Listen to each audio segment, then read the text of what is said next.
महामहिम महामहिम महामहिम राज्यपाल जी, आदरणीय श्रीमान आरिफ मोहम्मद खान साहब, आदरणीय श्री प्रकाश जी, किताब वाले प्रकाशन के सभी कार्यकर्ता, उपस्थित सज्जन माता भगिनी। मराठी में एक पंक्ति है,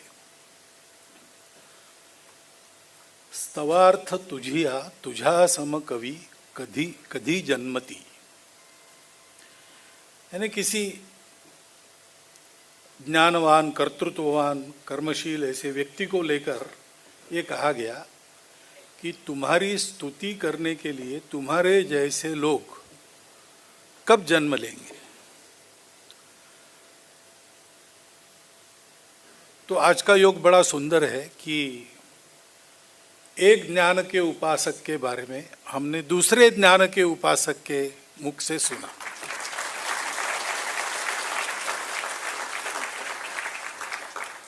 इसमें मैं कहीं नहीं बैठता हूं,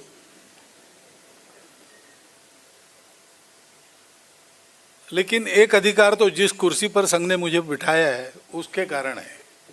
हर जगह जाना पड़ता है और समझ में आए न आए बोलना पड़ता है।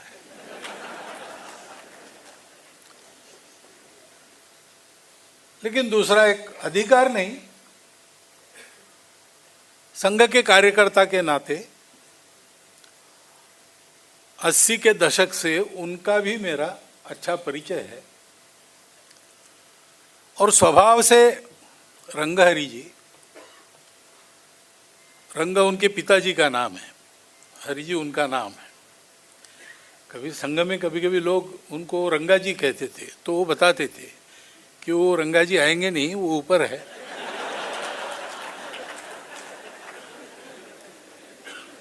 अब जब उनके साथ आप रहेंगे, प्रसंग नहीं है तो उनके पास इतना ज्ञान का भांडार है वगैरह, ये आपको पता भी नहीं चलेगा।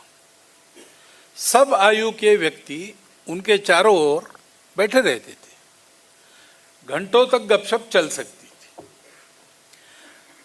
तो इसका कारण हमारे जैसे लोग भी उनके आसपास मंडराते रहे हैं। और हम स्नान करते हो न करते हो, लेकिन वर्षा हुई और छाता नहीं है तो हम गीले होंगे ही। उतना लाभ हमारा भी हुआ है। तो उनके बारे में जो कहा गया वो अक्षरशः सत्य है। जीवन पूरा उनका स्वीकृत कार्य के लिए समर्पित, और इसलिए सदैव कर्मशील रहते थे जीवन भर। अभी तो बेडरिडन है। ये स्थिति आने के पहले जो नींद का समय है रात का 5 घंटा 6 घंटा ज़्यादा से ज़्यादा होता था, उसको छोड़कर उन्होंने अपने बिस्तर को कभी स्पर्श नहीं किया। ये उनकी आदत थी कि जब सोना है तभी बिस्तर पर, बाकी समय बिस्तर पर बैठना नहीं, बिस्तर को हाथ नहीं लगाना, ताकि बिस्तर के संसर्ग से सोने की इच्छा न हो। ऐसे वो कर्मरत रहे। और उनकी अंग्रेजी में कहते हैं स्कॉलरली रिगर। तो ये बीमारी की अवस्था जब बढ़ गई और उनका घूमना फिरना केरल के बाहर बंद हो गया, उसके बाद उन्होंने लगभग 10-15 पुस्तकें लिखी होंगी। सारे पुराने ग्रंथों, महाभारत के एक एक पात्र पर उन्होंने पुस्तकें लिखी। ज्ञानेश्वर महाराज की ज्ञानेश्वरी, उसका उन्होंने पढ़ा, अध्ययन किया मराठी में। कुछ महीने पहले उन्होंने वो पढ़कर उस पर अंग्रेजी में कमेंट्री लिखी और अभी ये पुस्तक लिखी। ऐसी उनकी क्षमता भी है, उनका ज्ञान भंडार है। और इसलिए जिनके सान्निध्य मात्र से हम लोग समृद्ध होते हैं, ऐसे व्यक्तित्वों में से वो एक है। और किताब का उनका विषय जो है वो भारत का, जैसे कहा गया, भारत का एकमात्र आदर्श है। भारत के अस्तित्व का एकमात्र प्रयोजन यही है। भारत केवल दुनिया का सिरमौर देश बना तो उसमें कोई गौरव की बात भारत के लिए नहीं है। दुनिया चाहे जय जयकार की करे, भारत को, दुनिया को ये सिखाना है कि विविधता में एकता नहीं भाई, एकता की ही विविधता है।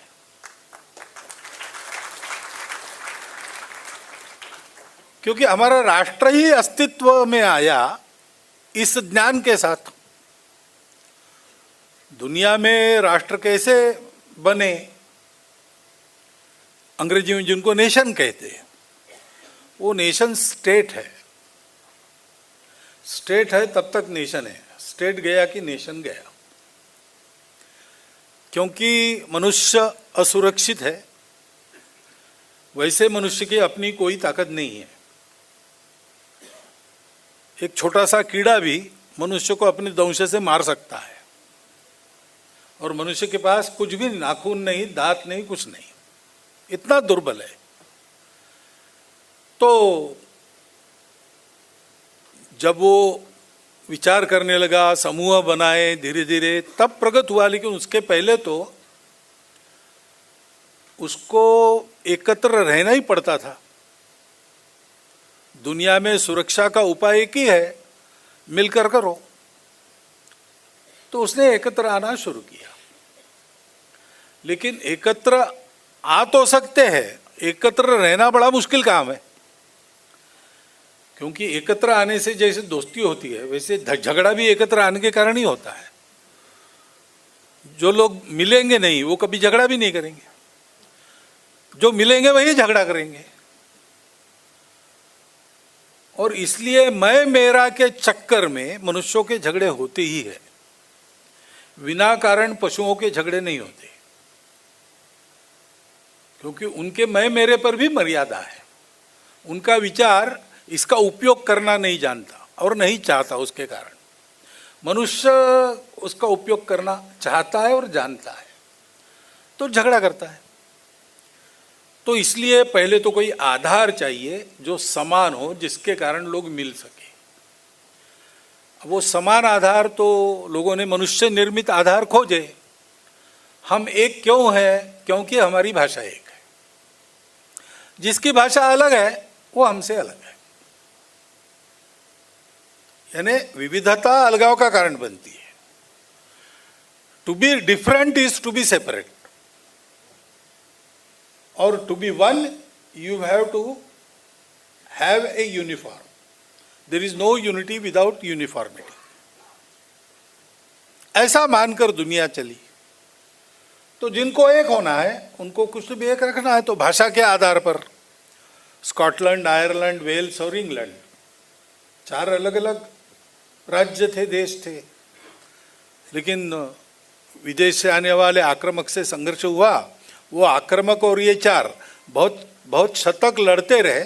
उसमें से उनकी एक आसपास व्यवहार करने की, गाली भी देना है तो भी समझ में आए तो ही मजा आता है। इसलिए एक ही भाषा की होनी चाहिए। तो एक भाषा बनी उनकी। वो भाषा जब तक है तब तक वो एक है। उसमें पतलापन आ गया तो यूनाइटेड किंगडम यूनाइटेड नहीं रह सकेगा।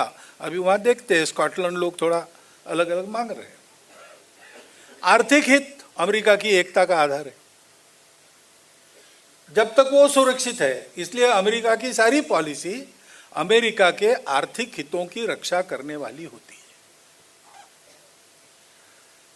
अरब के बिखरे कबीलों को मोहम्मद साहब ने इकट्ठा किया, एक रिलीजन दिया, उसके आधार पर इकट्ठा किया।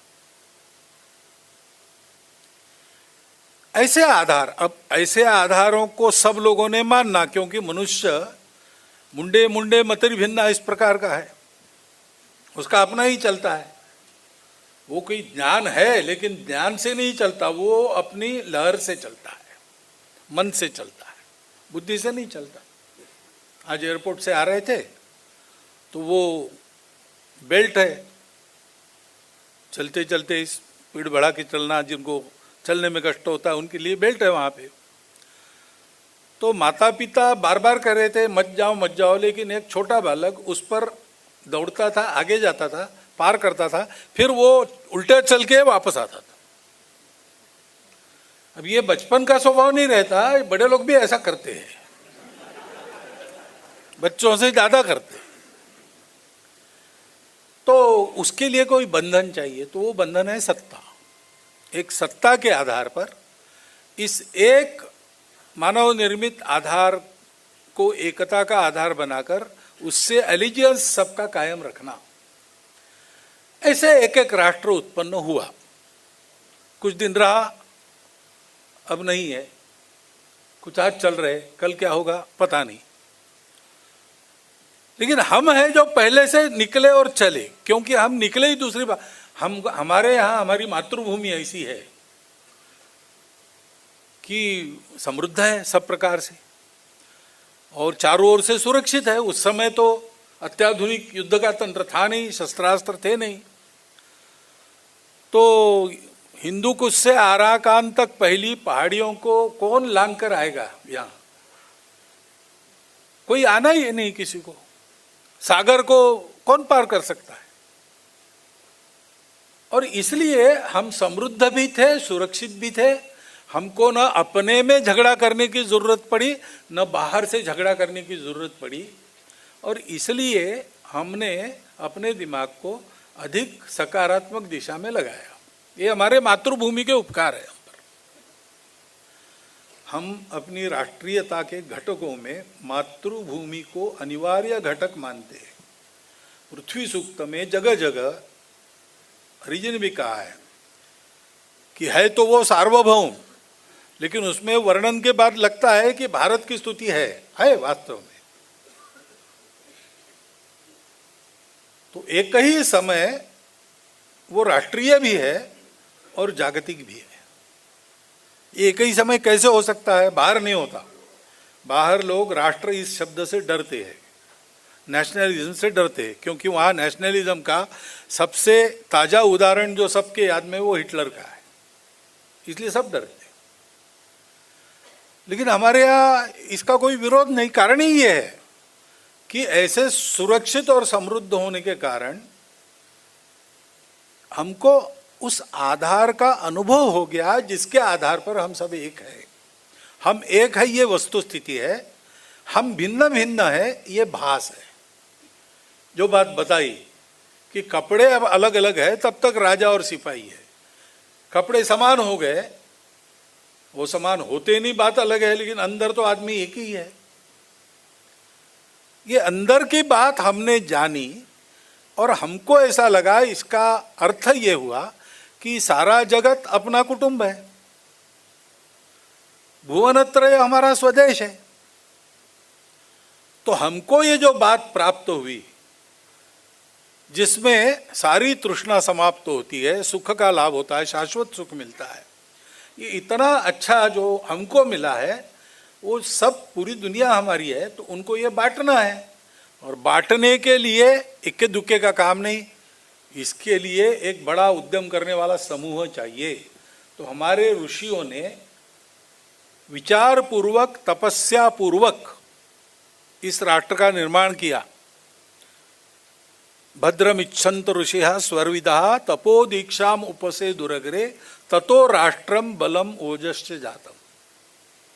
विश्व के कल्याण की इच्छा करने वाले ऋषियों के दुर्धर तप से राष्ट्र बल और उत्पन्न हुआ।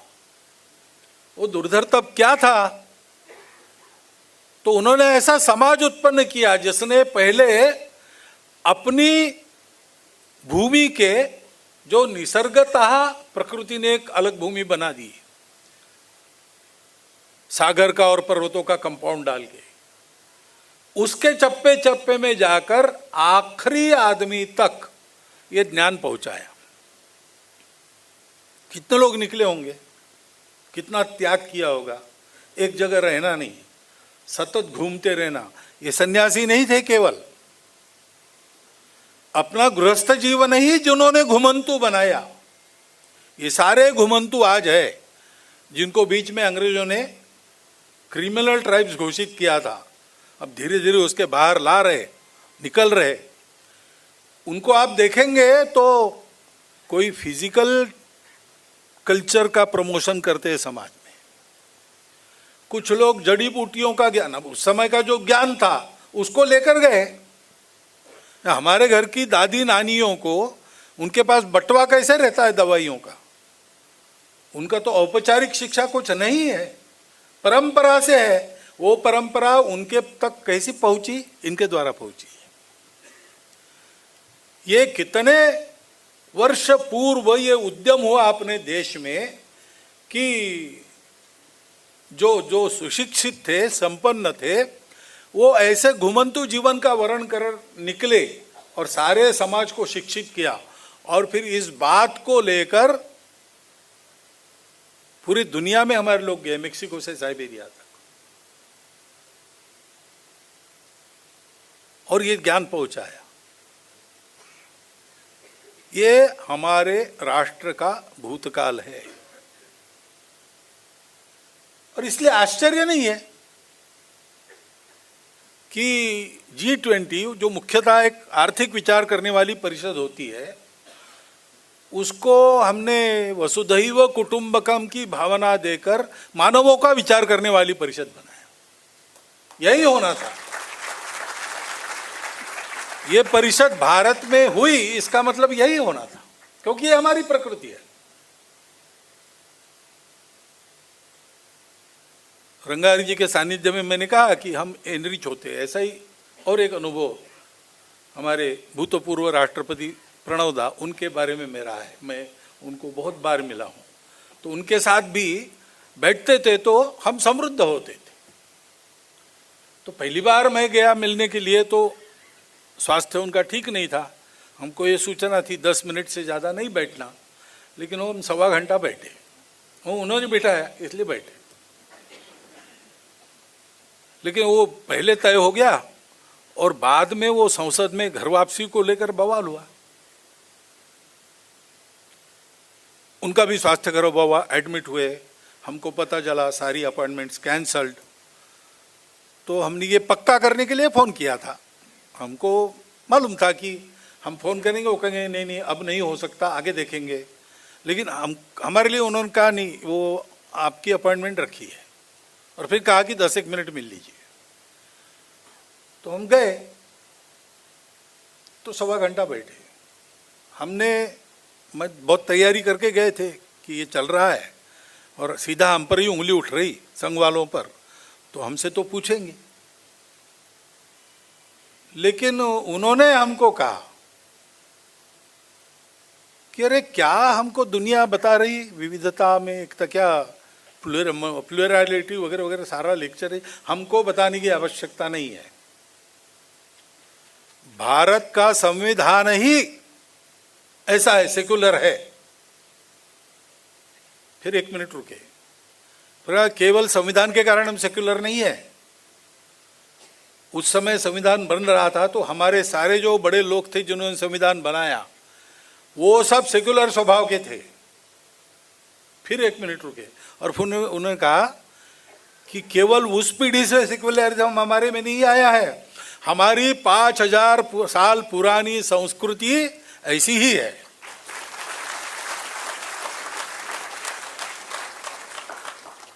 अब ये ऐसी है तो 2 बातें होनी चाहिए कि ये ऐसी है, ये तो कहीं सुनी हो गई, ये ऐसी है, इसको हमको समझना पड़ेगा, उसके लिए पढ़ना पड़ेगा। हमारे पास प्रचुर साहित्य, हमारे सब तत्वज्ञान में निष्कर्ष यही है, और इसलिए व्यवहार का निष्कर्ष भी वही बताया है कि एकांत में इसको जानो, आत्म साधना करो, और लोकांत में लोगों की सेवा परोपकार करते हुए जीवन को बिताओ। कमाओ कितना ये तुम्हारा प्रश्न है, लेकिन बांटो कितना ये तुम्हारा कर्तव्य है। बांटने वाला बड़ा है, कमाने वाले से बांटने वाला बड़ा है। सक्सेस नहीं, मीनिंगफुलनेस, सार्थकता, ये होनी चाहिए। ये सर्वत्र हमारे यहाँ जीवन का उपदेश वही है, हमारे तत्वज्ञान के निष्कर्ष वही है। इसलिए भारतीय पंथ संप्रदायों के सभी साहित्य में यही बात सर्वत्र मिलती है, लेकिन वो हमको जाननी चाहिए और मूल में जाकर जाननी चाहिए। क्योंकि आपने गवर्नर साहब का भाषण सुना, मैं बोल रहा हूँ, मेरा सुन रहे हैं आप, ये सुन के मत मानना, नहीं तो फिर वो होता है कि वो जानामि धर्मम न चमे प्रवृत्ति, महाभारत में ऐसा एक भ्रम फैल जाता है। निरुपद्रवी भ्रम है वो, उसका नुकसान कुछ नहीं, तत्व वही है, गर्ग संहिता में हो या महाभारत में हो। लेकिन इस मामले में ऐसा नहीं, ऐसे हम है, इसके लिए सोर्स पे जाओ। आजकल हम परसेप्शन और प्रचार पर जाते हैं, ऐसा नहीं करना चाहिए। वो सुने, उसका विचार तो करना ही पड़ता है, परंतु उसकी परीक्षा करनी चाहिए। किस आधार पर बता रहे, कौन सा मूल सोर्स है, जिसका रेफरेंस दे रहे उसने कहाँ से लाया, ऐसे जाते हैं तो मिलता है। और आजकल आसान हो गया है, क्योंकि गूगल बाबा है साथ में, आप नेट पे जाएंगे तो बहुत सी बातें मिल जाएंगी, लेकिन उसका भी सोर्स कौन सा है ये देखना चाहिए, तो हमको ध्यान में आएगा। तो इसलिए जो विनती की आपको, वो मैं भी करना चाहता हूँ। मेरा बिजनेस नहीं है पुस्तक प्रकाशन का, फिर भी मैं कहता हूँ कि खरीद कर इस किताब को पढ़िए। हमारी ये भावना है, सारी पृथ्वी एक है, वसुधैव कुटुंबकम, ये करते आए पहले से, और वो एक उच्च थियरी देने के लिए नहीं है, वो एक फैक्ट है जो हमने अनुभव की है, और उसका अनुभव जिनके पास है, ऐसे लोग हमारे पास आज भी विद्यमान है। ये थियरी नहीं है, ये वस्तु स्थिति है। और दूसरी बात है कि फिर वैसा व्यवहार करना, वैसा व्यवहार करना। इतने प्रकार है हमारे देश में, वो सारे प्रकार आपस में न लड़े, अपने देश को समर्थ बनाए, उसका प्रयोजन है। दुनिया को भी ये ज्ञान दे, दुनिया को ये ज्ञान देने वाला भारत खड़ा हो, उसके लिए आवश्यक जितना सामर्थ्य चाहिए होना चाहिए, उसके लिए आवश्यक जितनी संपत्ति चाहिए होनी चाहिए, सारी बातें होनी चाहिए। लेकिन उसका प्रयोजन क्या है? दुनिया को सिखाना हम सब एक है, हम सब एक है, ऐसा आचरण होना चाहिए। वो आचरण कैसा होना चाहिए? हमारे व्यवहार से देखो, ऐसा कहते बनना चाहिए भारत के लोगों को, यही हमको आदेश है। एतद् देश प्रसूतस्य सकाशाद अग्रजन्मनात् स्वम स्वम चरित्रम शिक्षेरन पृथिव्याम सर्वमानव। जगत के सारे मानवों को अपने जीवन से शिक्षा प्रदान करना, ये भारत के उत्थान का प्रयोजन है।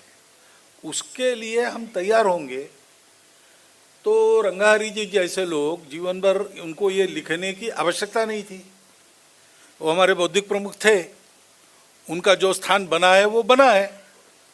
लेकिन खोज खोज कर ऐसी बातें वो लिखते हैं, पुस्तकें लिखते हैं।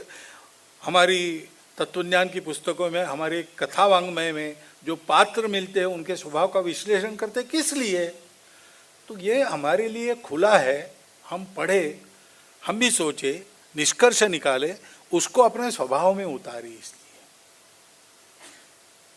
तो अभी इतना परिश्रम उन्होंने किया, वो लगभग रुग्णशैया पर किया, इसी एक अंदर की तड़पन से किया कि ये हमारे लोगों ने सीखना चाहिए, ये हमारे देश में आना चाहिए। एक समय था, उसको हम भूल गए, हम गिर गए, हम फिर से उठ रहे, तो ये जानने के लिए उठ रहे और ये सिखाने के लिए उठ रहे, और इसलिए ये जानना चाहिए।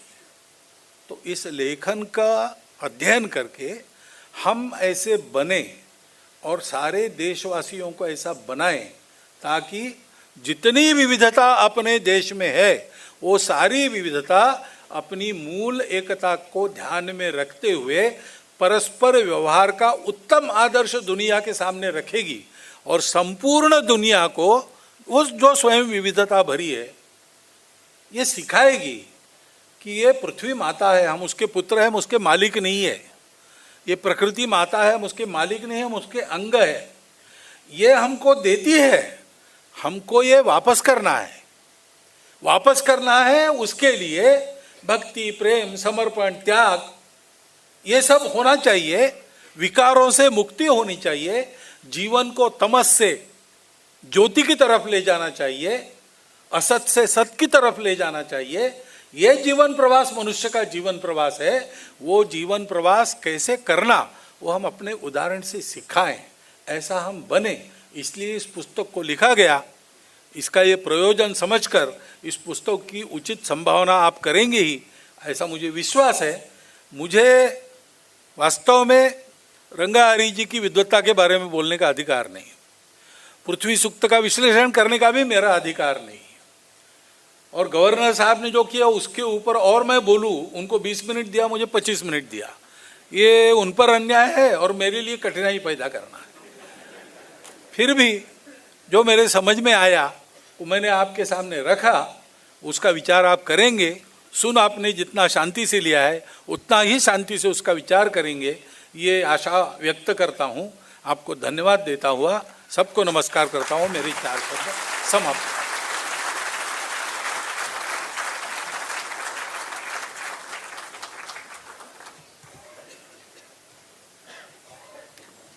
अपने प्रेरणादायी